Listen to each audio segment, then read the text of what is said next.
Welcome to A Place for Film, the IU Cinema podcast. On this week's episode, we're talking about the silent film era at the Lilly Library.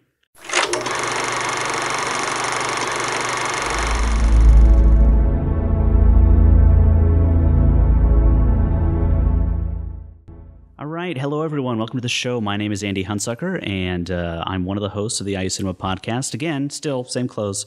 Jason is on his honeymoon right now as this episode is airing, so obviously he doesn't want to be here. So he'll be back next week. We'll have a great episode for you. But still here at the Lilly Library with Craig Simpson, and this week we're wearing white gloves. Right. Why are we wearing white gloves, Craig? We're wearing white gloves, Andy. I'm glad you asked that question. We're wearing white gloves because we're going to be looking at a lot of photographs here at the Lilly.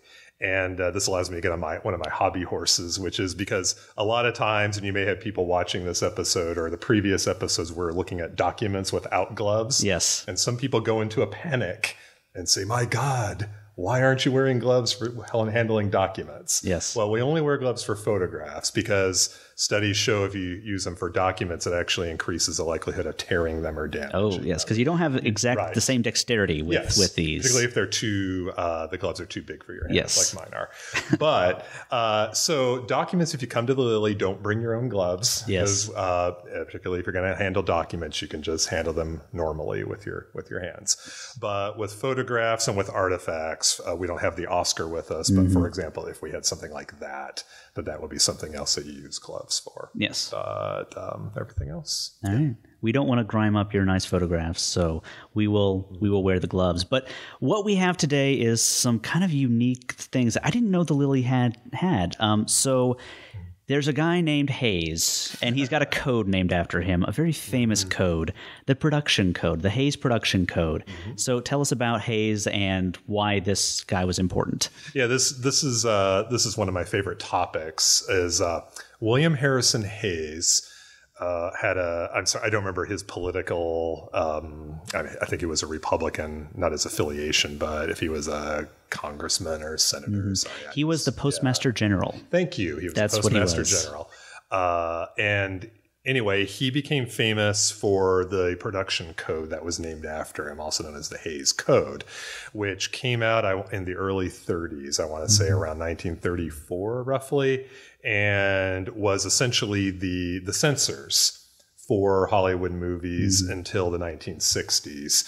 It was its strength. It was at its strongest in the 30s and 40s, and it started to kind of die out. People started challenging it more in the 50s, and Who's Afraid of Virginia Woolf was the film that finally broke it in 1966, and then came the MPAA, which of course has been flawless. Absolutely.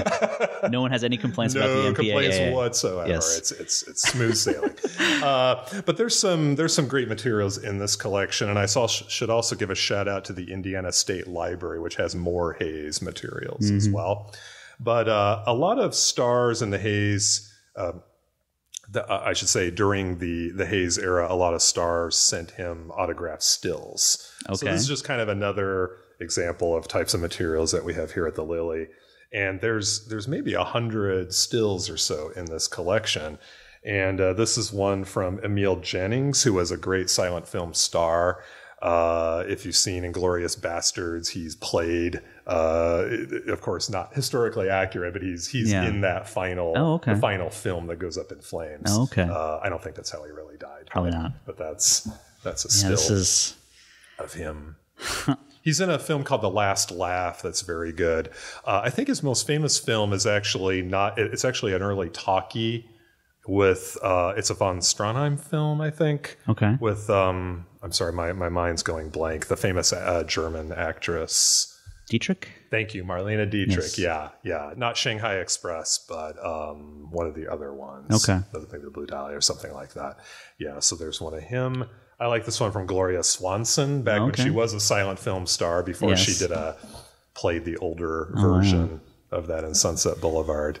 But that's It's nice too. So is this again sort of like kissing up to the teacher a little bit? I don't know if it was polishing apples. Yeah, it's like, hey, teach, don't mind that almost swear word I used. Yeah. Of course, I think the Swanson one is 1927. So yeah, this is well before. Yeah. So maybe he was just a film fan, and so made it known that because again, the code came about because Hollywood had gotten like some bad press.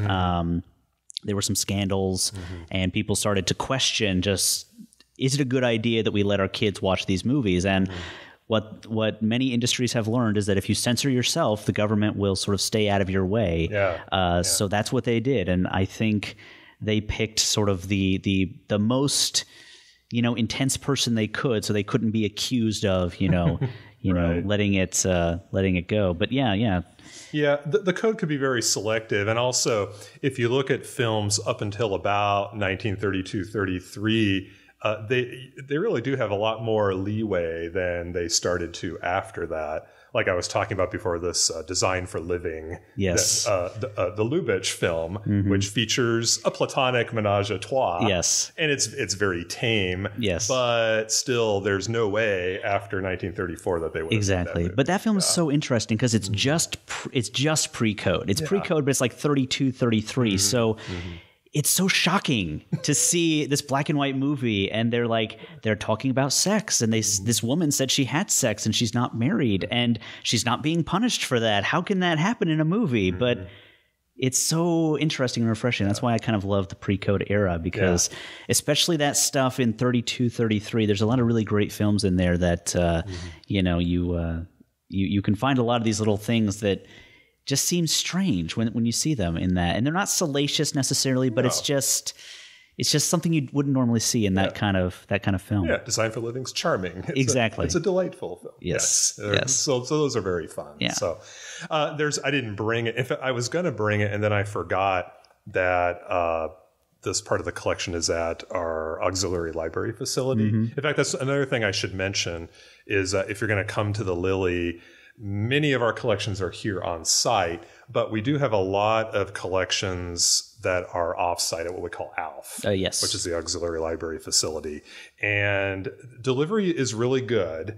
If you order it in the morning, you can get it that afternoon. But if you come, say, in the afternoon at, say, 4 o'clock, it won't be here until the next day. Yeah. So there are certain collections, including film collections like the Kale that we showed last week, Peter Bogdanovich's collection, and much of the Hayes collection also are at the ALF. Yeah. So does this include things like correspondence and that sort of thing? Yes, and that's what I was going to show you thinking it was here, because I forgot, is there's some great correspondence, including a letter from Benito Mussolini. Oh, wow. Who, all those fascists were big film buffs, Mussolini, Hitler, and Stalin. They could have had a film festival. Yes. Which would have been scary. It's a very scary film festival. But Mussolini wrote a letter. I don't know. I don't remember what the letter was, and it's in Italian, but it's essentially some letter of correspondence to Mr. Hayes. Yeah. So, yeah. Excellent. So that's the Hayes collection. Another collection dealing with the silent era is the R.E. Norman manuscripts. Okay. This is a really great collection too that deserves more publicity. We have some R.E. Norman materials here, and then there's R.E. Norman materials at the Black Film Archive as well. R.E. Norman was a pioneer in independent filmmaking. Now today, anyone can get a camera or a phone and theoretically make a movie. Back then, you're lucky if maybe you had 20 people in the world who were what we would call today independent filmmakers. Yeah. R.E. Norman was one of them. He worked outside the studio system. And what made him really radical and really revolutionary was he made films with African-American casts. And like this film here, The Flying Ace. And not only did he make films with African-Americans, but he cast them in non-stereotypical roles. So like war heroes, people like that. So whereas Hollywood films of the day, of course, had very few African Americans in roles, and if they were cast, it was, the usual stereotypes that they had. So he was a trailblazer, and these are some lobby cards that are in the collection. Let me show. This is The Flying Ace. There's some lobby cards. And back then they called them colored films and so forth. But these are really great.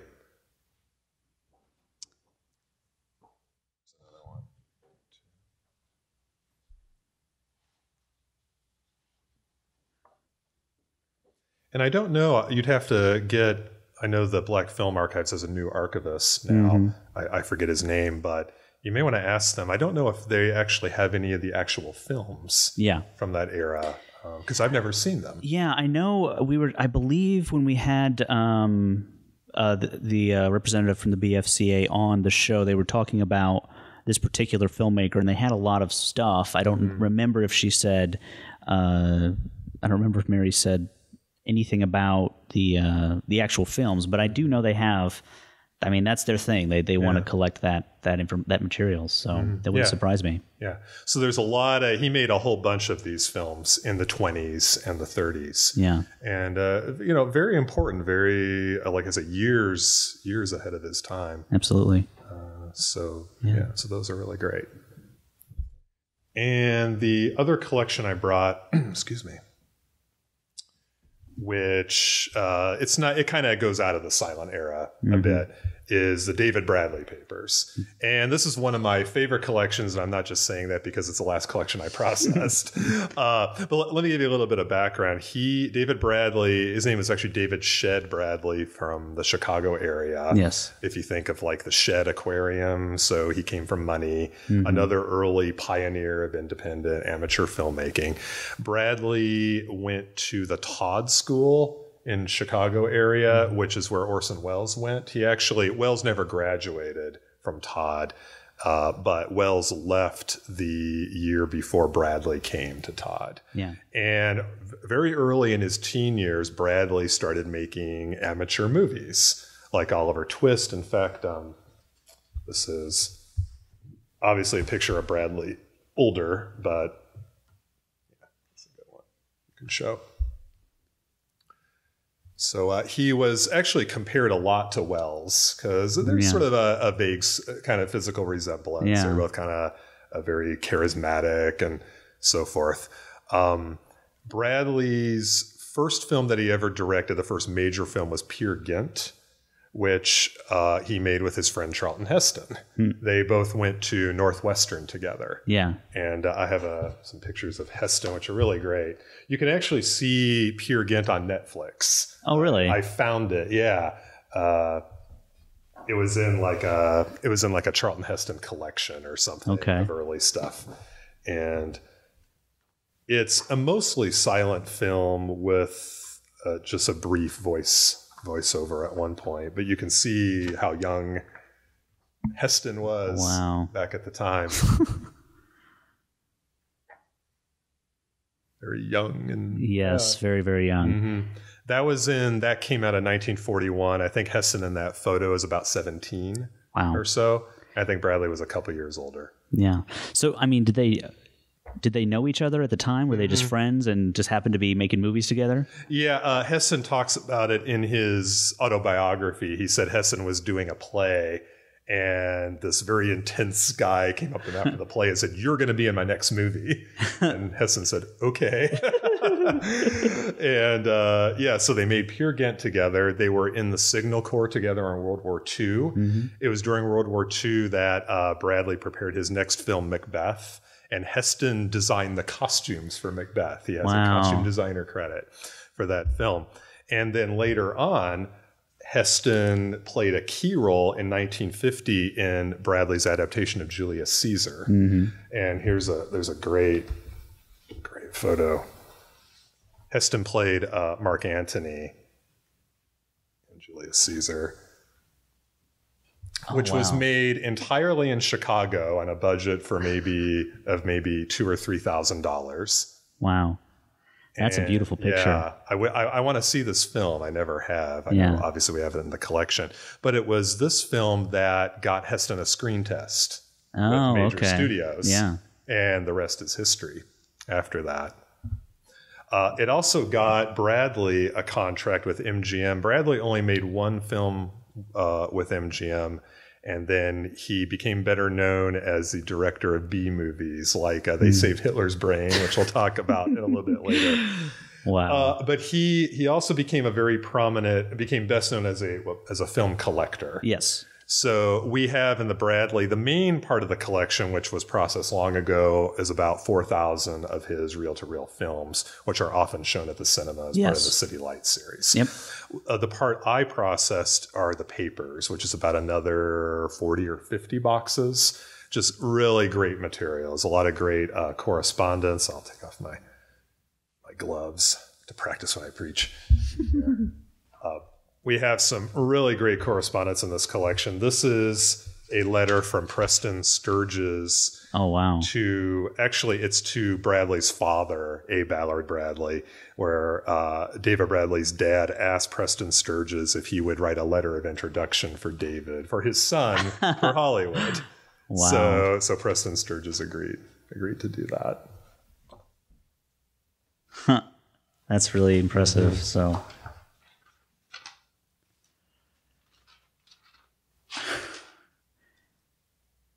And I'm guessing with the importance of this family that this letter was answered, or no, Preston Sturges sent this letter. Mm-hmm. Okay, right. Okay, interesting. Yeah. And some correspondence from Charlton Heston here. There's correspondence back and forth. There's to Bradley. And then there's, if he says, "Dear Mr. Bradley," it's to David's dad. Yeah. And then David would write Charlton and sign it "Dear," or would address it "Dear Hissy." So there's a couple examples of that.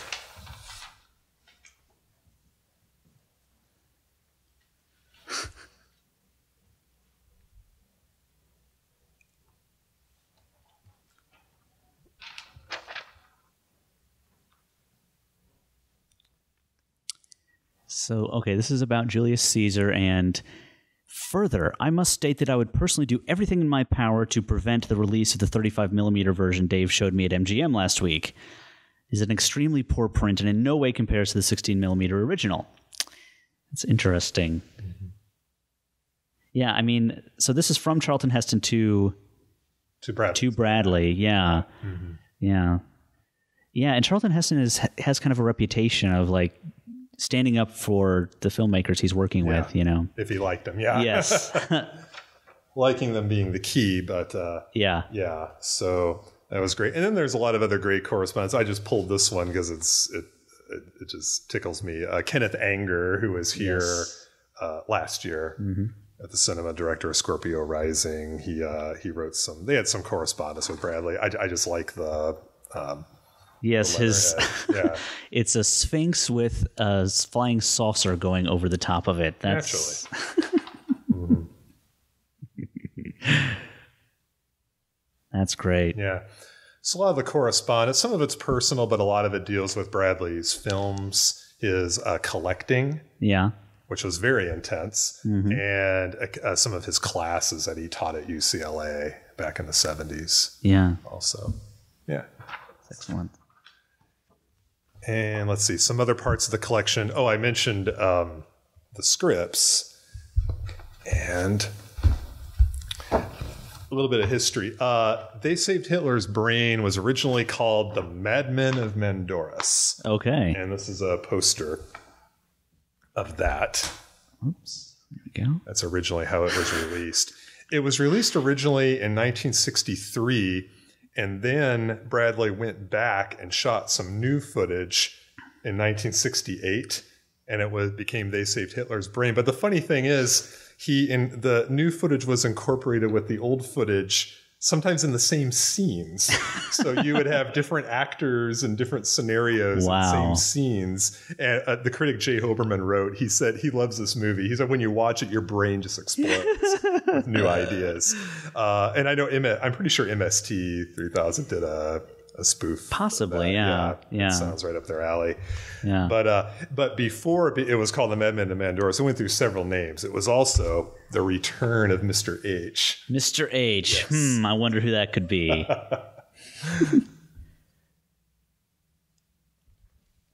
Yeah, this... Yeah, there's just so many gems in here, just stuff that you would never expect to find, just stuff that you don't even know to ask for, you know, just... I would never think to go to the Lilly and be like, I'm really looking for an original script from They Saved Hitler's Brain. But you have it right that here. Is untapped. I'm serious. It's untapped research. Exactly. Research possibilities there. Yeah. There's just a lot of really great stuff. And, yeah.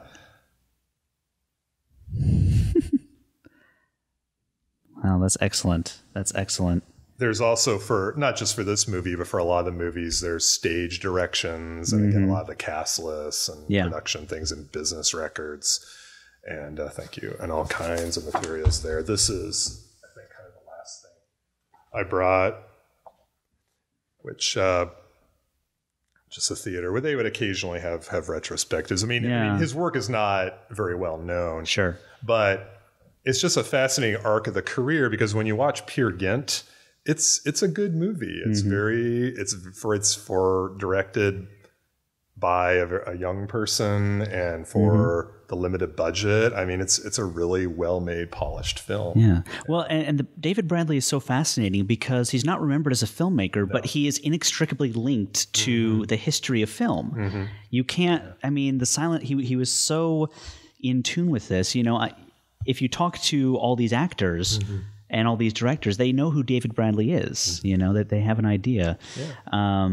So yeah, that's really fascinating. And the films that we've seen out of there, some of the prints have, you know, show their age, but a lot of them are in really good shape, surprisingly. And a lot of stuff in there that you just can't find anywhere else. No. So really fascinating. Yeah. Well, didn't you tell me, I didn't see them, but last spring, wasn't there some short films he had, or what were those, like the oddities from the Bradley collection? Yes, the oddities from the Bradley collection. I don't remember what that was. I'm trying to remember. I'm getting some of them mixed up in my head. I think some of them were the educational films, possibly. But yeah, there was some weird stuff in there, some experimental stuff, and you know, stuff from like the 60s and weird stuff like that. But I mean, there's so many with the Kinsey archive here. There's so many sort of strange films here at Indiana University, and with the educational film archive, like if you're interested in sort of like weird film, like stuff that you can't see anywhere else, come down to Indiana University because we are the kings of weird film. There was a film last year called Chucky Lou. Oh yeah, that was so surreal and so fascinating, and it's online. You can watch it online now. It does not need you to make jokes about it. It's funny on its own. Like you don't need to sit there and crack jokes about it. It's just the way they treated animals back then, and just how casual it is, and wow, it's shocking, but hilarious, very funny. All right, well, I think that's it for our time at the Lilly. So thank you guys so much for watching. I hope this has been a fascinating look. It's been fascinating for me, at least. And again, Craig, thanks so much for letting us do all this. Thanks for coming. Yeah. So my name is Andy. This has been, and always will be, A Place for Film. A Place for Film is recorded at WFIU Studios in Bloomington, Indiana.